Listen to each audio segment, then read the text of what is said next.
예, 제110강입니다. 249페이지 제1절 절도의 죄입니다. 섹션 16. 먼저 조문을 보고 갑니다. 제 38장 절도와 강도의 죄인데, 강도의 죄는 333조부터 규정되어 있고 329조부터 332조까지가 절도입니다. 기본적 구성 요건은 타인의 재물을 절취한 자입니다. 행위의 객체는 타인의 재물일 거고 행위는 절취입니다. 6년 이하의 징역 또는 이렇게 가고, 그 다음에 가중적 구성 요건으로 제330조 야간 주거침입 절도입니다. 주거침입과 절도가 결합되어 있습니다. 야간에, 주간은 아니고 야간에 사람의 주거, 간수하는 저택, 건조물이나 선박 또는 점유하는 방실의 침입, 여기에 주거침입죄죠. 침입하여 타인의 재물을 절취하는 것이 야간 주거침입 절도고 10년 이하 징역으로 갑니다.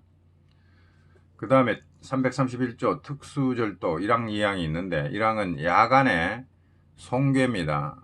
문호, 장벽, 기타 건조물의 일부를 손괴하고, 손괴죄 하고, 전조의 장소에 침입하여, 전조의 장소면 주거, 간수하는 저택, 건조물, 선박, 이런 점유하는 방실에 침입하여, 침입할 때 이제 건조물을 일부를 손괴하고 들어가는 거죠. 침입하여 타인의 재물을 절취한 자는,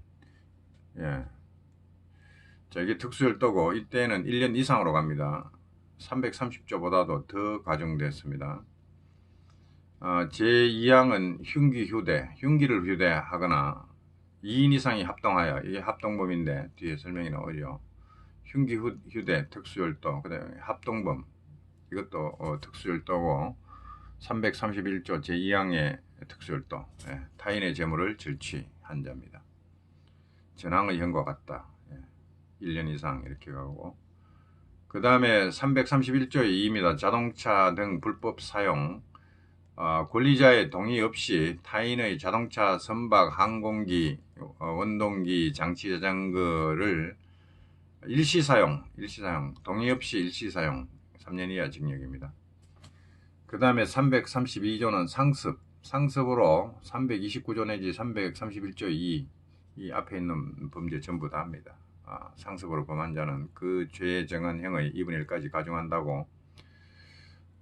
그 다음에 344조에 가보면 친족 간의 범행 해가 제328조의 규정은 329조 내지 332조의 죄, 절도입니다. 절도의 기수 미수에 준용한다는데, 328조는 친족 상도례 그래가지고 친족 간의 범행과 고소입니다. 제1항 직계 혈족 배우자, 동거친족, 동거가족 또는 그 배우자 간의, 여기는 이제 권리행사 방해를 갖다 놨는데, 이 절도에 준용하면 절도죄는 그 형을 면제한다고.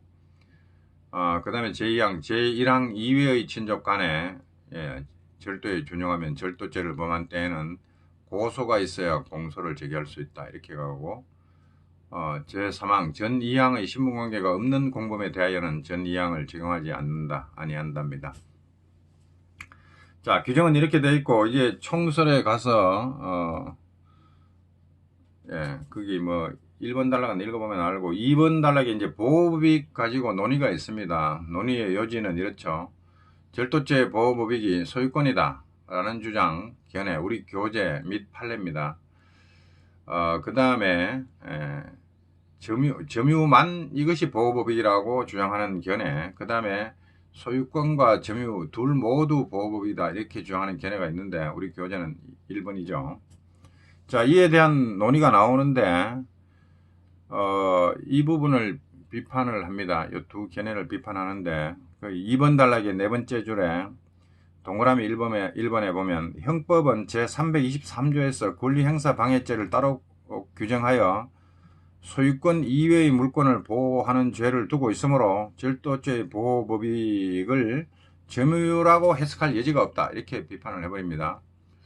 그러면 권리행사 방해죄가 어떻게 되어 있냐면 323조에 가보면 타인의 점유, 타인이 점유하고 있는 또는 뭐 그런 게 있죠. 또는 타인의 권리의 목적이 된 자기 물건 뭐 뒤에도 있습니다만은 자기 물건을 취거, 은닉, 손괴하여 타인의 권리 행사를 방해. 이렇게 되니까 취거가 이제 가져오는 거죠. 이거는 자기 소유의 물건입니다. 근데 타인이 점유하고 있어요. 타인의 권리의 목적이 되었던가. 이게 권리행사 방해죄인데 우리 교재의 주장에 따르면 동그라미 1번에서 이런 얘기를 하고 있죠. 자, 권리행사 방해죄를 봐라. 이게 형법에 별도의 규정이 있는데 행위자가 범인이 자기의 물건을 가져오는 겁니다. 자기의 물건을 가져오면 소유권을 침해할 수가 있냐 이거죠. 없죠. 자기 거니까 자기 소유인데 타인이 자기 소유의 물건을 지금 점유하고 있어. 그걸 가져와 버렸어. 그러면 이게 소유권 침해가 되냐 이거죠. 소유권 침해를 할 수는 없죠. 자기 소유인데 어떻게 타인의 소유권을 침해를 해야지. 소유권 침해가 안 된다 이거죠. 그러면 이제 제한 물권 내지 점유를 침해한 거 아니냐. 이 권리행사 방해죄 보호법이기. 소유권 이외의 어떤 물권 내지 채권 이런 거를 침해하는 거다. 이렇게 봅니다. 478페이지 넘어가 보면 설명이 나와요. 권리행사 방해죄 보호법이건 분명히 소유권이 아닙니다. 소유권일 수가 없죠. 자기 물건을 가져오는데 어떻게 소유권을 침해할 수는 없죠. 그러면 이게 소유권이 아닌 다른 물권이나 채권 이런 것이 보호법이다. 이렇게 된다 이거죠. 그럼 점유도 여기에 들어간다는 거죠. 타인이 점유하고 있는데 그걸 가져와 버려? 그러면 타인의 점유를 침해하는 거고, 점유를 침해한다는 말은 사실 점유권 침해한다는 말과 마찬가지라고 저는 봅니다. 예, 민법 192조에 보면 점유권이 뭡니까? 물건을 사실상 지배하는 자는 점유권이 있다. 물건을 사실상 지배하는 게 점유죠. 그러면 점유하는 자는 점유권이 있다는 말과 같습니다. 점유하고 있으면 점유권이 있다는 거죠. 그러면 점유를 침해했다 그러면 점유권을 침해한 거나 다름없죠. 그래서 제가 볼 때는 여기서 지금 우리 교재에서 점유 침해했다 이렇게 논하고 있는데 뭐 점유 침해했다는 말이나 점유권 침해했다는 말이나 뭐 같은 뜻이 아니냐 저는 그렇게 봐요. 자, 이렇게 권리행사 방해죄가 여기 점유권은 여기서 보호하고 있다 이거죠. 그러면 자, 절도는 자기의 물건이 아니라 타인의 물건을 절취하는 건데, 취거나 마찬가지죠. 가져오는 건데, 가져와 버리면 타인의 물건을 가져오면 자기 물건을 가지고 오면 소유권을 침해할 수가 없지만 자기 소유니까 타인의 물건을 가져오면 소유권을 침해할 수가 있죠. 자기 물건이 아니잖아.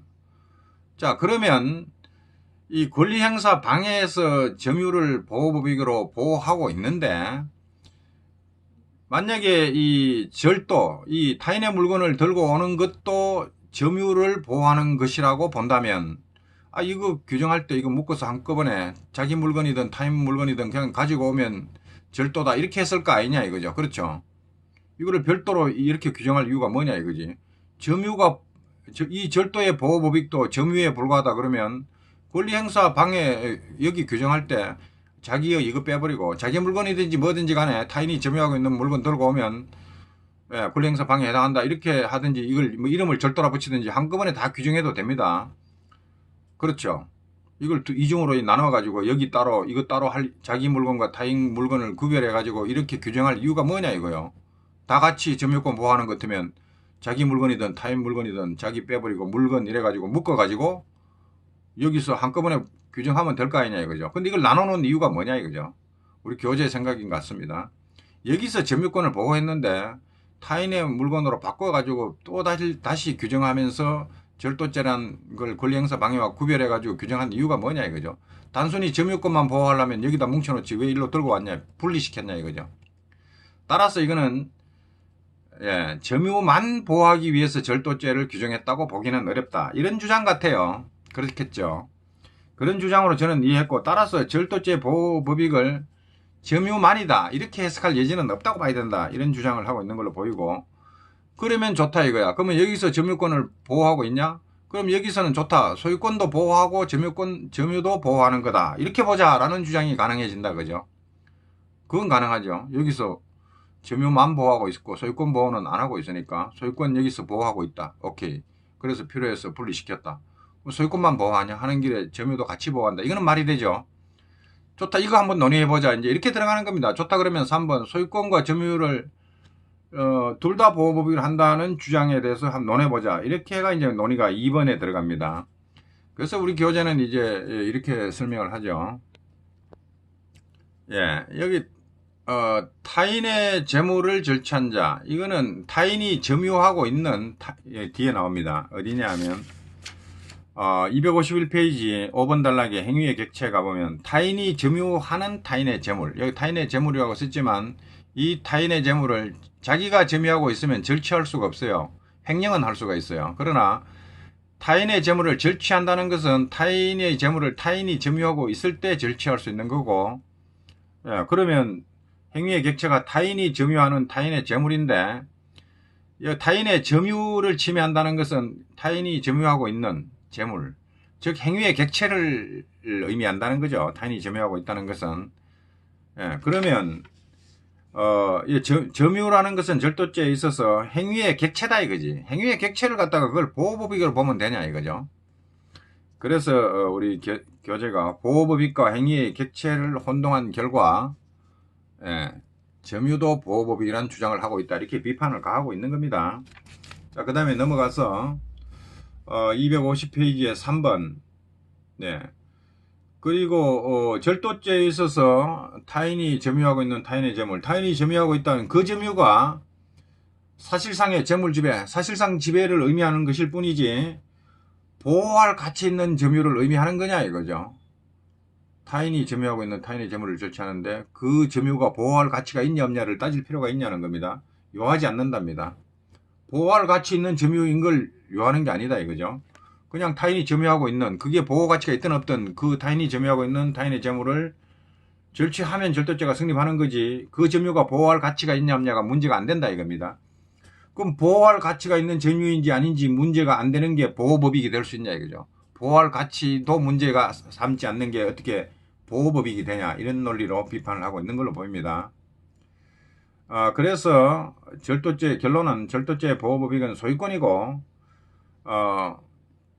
만약에 점유도 함께 보호법익이라면 소유권 침해를 못하고 점유만 침해해도 절도죄가 성립해야 된다, 그죠? 이렇게 돼야 되는데 점유의 침해가 있어도 소유권을 침해하지 아니하면 절도죄는 성립하지 아니한다는 게 우리 판례 입장입니다. 판례 안 봅니다. 자, 그 다음에 자, 이게 갑주 2번에 2013도 1413구입니다. 여기에 보면, 자, 형법상 절취란 타인이 점유하고 있는, 맞죠? 타인이 점유하고 있는 자기 이외의 자의 소유물, 타인이 점유하고 있는 자기 소유물을 가지고 오면 권리행사 방해는 해당할 수 있어도 절도는 안 됩니다. 그렇기 때문에 타인이 점유하고 있고 소유는 누구 소유냐? 자기 아닌 자, 자기 이외의 자 소유물을 절취, 점유자의 의사에 반하여 그 점유자의 점유를 배제하고 자기 또는 제3자의 점유로 옮기는 것이 절취다 이거요. 이게 절취고, 자, 그렇다면 그 다음에 이제 절도죄의 성립에 필요한 불법 영득의 의사, 고의 외에 초과 주관적 구성요건 요소로서 불법 영득의 의사를 요한다고 해석을 합니다. 자, 절도죄의 성립에 필요한 불법 영득의 의사란 타인의 물건을 그 권리자를 배제하고 마치 자기 소유물처럼입니다. 이게 물건을 훔친다 해가지고 민법상으로 그게 자기 소유권 이전이 되는 게 아니죠. 예, 선의취득이 안 되는 거죠. 훔친 게 선의취득이 될 수가 없죠. 그러면 이게 법적으로는 아무리 훔쳐도 자기 소유물이 될 수가 없어요. 범인의 자기 소유물로 변하는 게 아닙니다. 그러면 결국 할 수 있는 게 뭐냐? 마치 자기 소유물처럼, 네, 소유자도 아닌 것이 소유자처럼 자기 소유물과 같이 그 경제적 용법에 따라 이용 처분하고자 하는 의사, 소유자도 아닌 것이 소유자처럼 그 물건을 이용 처분해버리려는 의사가 불법 영득의 의사다 이거요. 자, 의사를 말하는 것으로서 단순히 여기 나옵니다. 자기 소유물처럼 그렇게 이용 처분하려는 의사가 불법 영득의 의사인데 단순히 거기까지 이르지 않고 타인의 점유만을 침해하였다 고하여 그로서 곧 절도죄가 성립하는 것은 아니나, 여기 나오죠. 만약에 점유가 보호법익이라면 이 정도 수준 가면 절도죄를 성립시켜야죠. 타인의 점유를 침해했잖아. 보호법익을 침해했으니까 절도죄 성립 가야지 왜 안 가냐. 이런 비판을 판례 입장이 이러하니까 우리 교재가 점유만 침해해가지고 절도죄가 성립하는 것이 아니니까 이게 보호법익이라 볼 수 있냐. 이렇게 비판을 한 거고, 또 그 다음에 뭐 이건 나중에 뭐 또 볼 기회가 있을지 모르겠지만 재물의 소유권 또는 이에 준하는 본권, 소유권이나 최소한 소유권에 준하는 어떤 본권이라는 건 점유권과 대비되는 거죠. 점유권이 아니라 소유권이나 이에 준하는 어떤 본권을 침해하는 의사가 있으면 되고, 예, 반드시 영구적으로 보유할 의사가 필요한 것은 아니며 그것이 물건 자체를 영득할 의사인지 물건의 가치만을 영득할 의사인지를 불문한다. 하여튼 이런 판례 입장에 따라서 우리 교재가 판례 입장을 따르고 있습니다. 자, 여기서 봤을 때 불법 영득의 의사에 자기 소유물과 같이 이렇게 소유권을 영득하려는, 물론 이제 법적으로는 소유권이 취득이 안 되지만 그렇더라도 자기 소유물처럼 이용 처분하려는 소유권을 영득한다 이거죠. 소유권을 영득하려는 의사가 불법 영득의 의사인데, 그럼 뭐냐 이거죠. 여기 점유에 중점이 두어진 게 아니라 자기 소유물과 같이 타인의 소유권을 침해한다는 거죠. 민법상으로 침해는 못하지만 어쨌든 자기 소유물처럼 하는 거니까 이 타인의 소유권을 보호하려는 거지, 이게 어떻게 점유까지 함께 보호하려는 걸로 볼 수 있겠냐. 소유권을 영득하는 의사지. 불법 영득의 의사가 점유를 영득할 의사냐 이거요. 소유권을 영득할 의사지. 그런 걸로 봐서 절도죄 보호법익은 소유권이고 점유는 행위의 객체일 뿐이다. 이렇게 합니다. 그 작은 글씨에 그러나 보호 객체와 행위의 객체가 일치해야 절도죄가 성립하는 것은 아니다. 보호의 객체는 소유권이고 행위의 객체는 점유다, 이런 얘기죠. 따라서 을이 병으로부터 절취한 재물, 이것을 갑이 절도한 때에도 을도 어차피 훔친 거지만 갑이 그 을이 점유하고 있는 그것을 훔쳐버려도 갑에게 절도죄는 성립한다 이거죠. 그러니까 을의 뭐 점유가 보호할 가치가 있냐 없냐 이거 따질 필요가 없죠. 보호법익이 아니기 때문에 그거 따질 필요가 없고, 훔친 절도범이 가지고 있는 걸 다시 훔친 것도 절도에 해당한다 이거죠. 어쨌든 행위의 객체, 점유는 행위의 객체에 불과하기 때문에 보호할 가치가 있는지 따질 필요도 없고 보호법익이 될 수 없다, 이렇게 보면 된다는 거죠. 자, 그렇게 이해가 되고 그 다음에 3번에 보호의 정도입니다. 다수설은 절도를 침해범이라고 한다. 소유권도 사용수익 처분이 방해되면 범인이 이용 처분해버리면 사실상 침해된다, 이렇게 하는 것을 이유로 해서 소유권 침해범이다 이렇게 본다는데, 우리 교재는 무슨 소리냐, 아무리 절취해도 피해자가 소유권을 상실하지는 않기 때문에 절도죄로 소유권을 침해할 수는 없다 이거죠.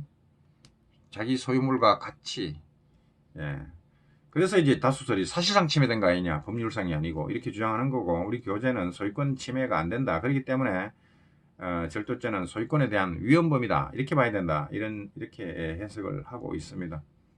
구성요건 체계는 읽어보면 알고, 자, 이 정도로 하고 251페이지 절도죄는 다음에 봅니다.